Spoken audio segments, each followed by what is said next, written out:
سلام بچه‌ها، خیلی خوش اومدید به یه قسمت دیگه. من باز تو قسمت پیش یادم رفت اینجا قیمت رو اضافه کنم، به خاطر همین بریم این کارم انجام بدیم توی صفحه اصلی و بعد بریم دیگه سراغ صفحات بعدی. این صفحه اصلی چون خیلی مهمه خورده زمان بیشتری روش گذاشتیم، ولی در کل بریم دیگه به نظرم سراغ صفحه بعدی که خیلی وقتمون گرفته نشه. من میخوام که اون پایین یه دونه قیمت هم اضافه کنم، بنابراین اینجا مثلا یه دونه H5 درست میکنم و میگم که p.price رو اونجا قرار بده، آخرش هم یه تومان بذارم. من تو تومانش رو اینجا نمیذارم، میخوام یه کد جاوا اسکریپتی بنویسم. چرا؟ چون ببین قیمت این مثلا 14,290، قیمت اینه که 21، قیمت این 98 میلیونه. خب این الان اینجوری 98 تا گذاشتیم 6 تا صفر جلوش، خوب خونده نمیشه. باید اینو 3 جدا کنیم. چطوری این کارو میکنیم؟ با یه خط کد جاوا اسکریپت. الان من واسه سرچ میکنم میاد. میذاریم که مینویسیم که یعنی separate 3 digits JS، میگیم که یعنی 3 تا رقم رو جدا بکنه جاوا اسکریپت. من یه سری کلمات نوشتم که این منظور رو برسونم، خودش میاره. قبلتر هم استفاده کردم. اسم تابعش رو اگه یادم بیاد، اینا اسم تابعش اینه. اون عدده رو که داری کاری نداری، این عدده است، توی متغیر میریزی، بعد این متد رو روش فراخوانی میکنید. the locale string، لوکیل اینم دیگه، لوکال نیستش، هاستون باشه، لوکیل. اینو بعد پس فراخوانی کنیم. الان کاری که من میخوام بکنم پس چیه؟ اینا رو که اومدم اینجا توی H5 نوشتم، میتونم توی اسپم بنویسم. اشاره بذار توی اسپم بنویسم بهتره. بعد میگم یه کلاس بهش میدم، اینجا کلاس رو میذارم پرایس، قیمت. بعد میام توی همین صفحه بیسم، تو صفحه base.html هم این پایین قبل از اینکه بادی رو ببندیم یه دونه اسکریپت می‌نویسم. میخوام تو همه صفحات این در واقع لحاظ بشه. خب و یه کانست تعریف میکنم، میگم داکیومنت، از این داکیومنتی که هست، از این صفحه جاری. اسم نذاشتم واسه کانست. اینو مثلا میذاریم prices، اوکی، قیمت ها. بعد میگیم که برو همه اون کلاسایی که پرایس هستن رو بگیر. document get element by class name، در واقع همه اونا رو میگیره. به این elements اس داره، یعنی یه لیست قراره به من برگردونه. میگه چیا رو بیارم؟ میگه اونایی که کلاس پرایس دارن و همه اینا رو برام داره میاره اینجا توی این پرایسز میریزه. من اینجا فور مینویسم، میگم آی فورش اینجوری باید نوشته بشه. من چون پایتون زیاد نوشتم دیگه عادت کردم، ولی فورش اینجوریه. لت آی میذاریم روی 0. بعد اینجا میگیم تا وقتی آی کوچیکتر از prices.length، یعنی به اندازه خونه های prices، بیا اینو تکرار کن. هر سری هم یه دونه به آی اضافه بکن. موافقی؟ و بدین سان اینو اینجا نوشتم. حالا اینجا میخوام بگم که رو هر کدوم از اون prices ها، البته بذار من اینجا دونه let price هم تعریف کنم. میگم این prices اینطوری بنویسیمش، اینجا آی رو قرار میدیم و در واقع اون پرایس اینجا الان قرار میگیره. هر کدوم از اون آبجکت ها یه بار میان اینجا قرار میگیرن و در ادامه باید بنویسم price.inner text مساویه price.inner text.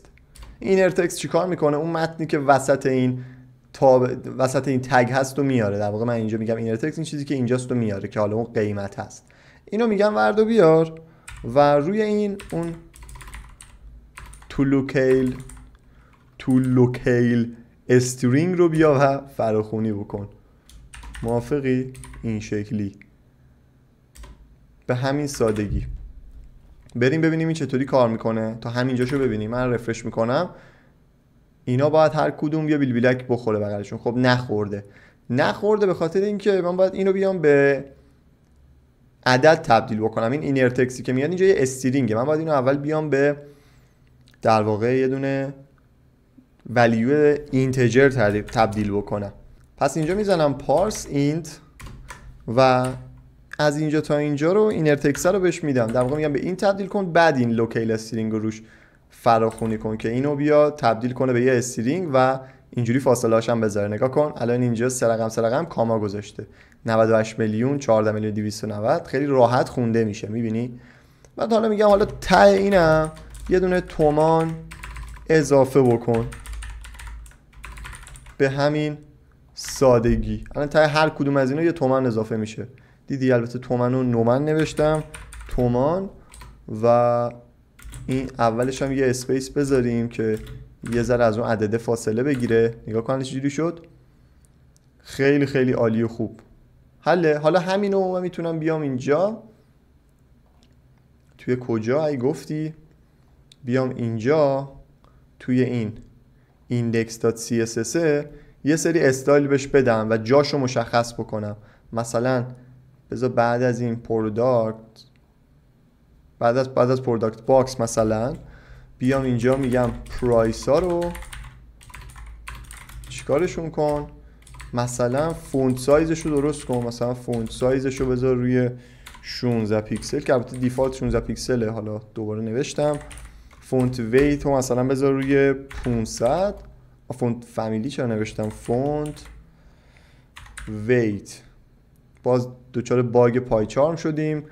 واقعا نمیدونم چرا اینجوری میکنه. بعضی موقع زیاد میشه بعضی موقع کم. من که خیلی مشکلی باش نداشتم ولی الان داره خیلی اذیت میکنه. خب ببین اینجا قیمته اومد یه خوردم بولتر شد. میخوام بذارمش این پایین سمت چپ، این گوشه اینجایی که قبلا افزودن به سبد خرید بود. برای این کار باید چیکار کنم؟ میام اینو پوزیشنشو میذارم روی ابسولوت و تعریف میکنم. میگم مثلا لفت 10 پیکسل فاصله داشته باشه، از پایینم 10 پیکسل فاصله داشته باشه. خب ببین الان اومده اینجا ولی من میخوام یه ذره بیاد پایینتر این بغل قرار بگیره. اما متاسفانه چون این پروداکتس ما تا اونجاست، تا کجاست؟ تا این بالاه. ببین پروداکت باکس ما تو این ناحیه آبی است، این ناحیه نارنجی آبی که مشخص شده که تا اینجاه، یه ذره بیرون میزنه و به خاطر همین نمیشه اونو درستش کرد. ولی این ایه بزرگتره. جالب، این ایه بزرگتره از اون پروداکت باکس. خیلی جالب شد. خب از یه کاری کنیم، به جای این که بیایم اینو اینجوری تعریفش کنیم، در واقع این قیمته رو، این پرایس رو به جای این که بیایم این شکلی تعریفش کنیم، یه فلوتش رو میذاریم روی لفت. فکر کنم اینجوری بهتر بشه. پوزیشنش هم ابسولوتش رو برمیداریم. ببین اینجوری قشنگتر شده انگار. و اینم این فاصله زیادی که اینجا ایجاد شده به خاطر چیه؟ به خاطر این پروداکت است که ما اومدیم این الاین آیتمش رو گذاشتیم رو استرچ. این میدونی این کاری که میکنه اینا رو همه رو هم اندازه میکنه. یه ذره بد شده راستیتش. اینو آوردم گذاشتم روی استارت این آیتم لاینشو که اینا همشون از بالا شروع بشن، ولی خب قداشون ممکنه که متفاوت بشه چون احساس کردم این فاصله که این پایین ایجاد میشه یه خورده زشتش کرده.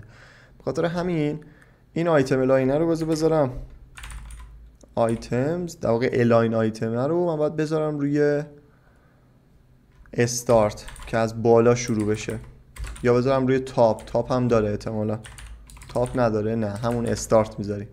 اوکی، من اینو استارت میذارم. نکن این اومد اینجا. اینم برای این که مشکلش برطرف شه، به جای این که من این پرایس رو بیام پوزیشن و فلان بدم، فلوتش رو میذارم روی لفت که بیاد سمت چپ قرار بگیره، در واقع این پایین. و اینجا هم به خاطر اینکه بیاد توی باکس قرار بگیره من مجبورم به صورت دستی یه ذره پدینگ اضافه کنم به این پروداکت باکسه. موافقی؟ در واقع من اینجا پروداکت باکس این سکشنی که دارم اینو میام یه ذره پدینگ پایین اضافه میکنم بهش، پدینگ باتم، و اینجا میگم مثلا این باشه 50 پیکسل این شکلی. نگاه کن این البته الان خیلی بلند شد. من یه ذره کوتاه‌ترش کنم که مثلا بیاد تا اینجا. انقدر خوبه به نظرم. 32 پیکسل. اینو میذاریم روی 32 پیکسل و از سمت چپ هم یه ذره فاصله بهش بدیم دیگه. مثلا این پرایسه که اینجا بود من گفتم فلوتر لفت، ولی یه ذره فاصله داشته باش دیگه تو هم. حالا پدینگ لفت میذاریم 10 پیکسل و این شکلی. اینو تا اینجا داشته باشید. قسمت بعدی بهتون قول میدم میریم سراغ صفحه بعدی و دیگه این صفحه رو بیخیال میشیم. البته این صفحه هنوز یه مشکلی داره. مشکلش اینه که من وقتی اینو کوچیک میکنم میبینید تو گوشی‌ها خوب نمایش داده نمیشه. اینا رو بعداً درست میکنیم. این مشکلی که به خاطر این هدریه که این بالا داریم، اینو بعداً قطعاً درستش میکنیم. ولی صفحه اصلیمون خوبه، یعنی هدر اگه درست بشه خود صفحه اصلی مشکلی نداره چون محتویات صفحه اصلیمون ریسپانسیوه.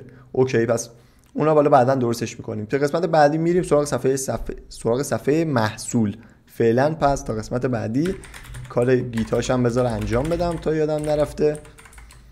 گیت میزنیم اد، گیت میزنیم کامیت و کاری که کردیم چی بود؟ price added to main page. این هم از این.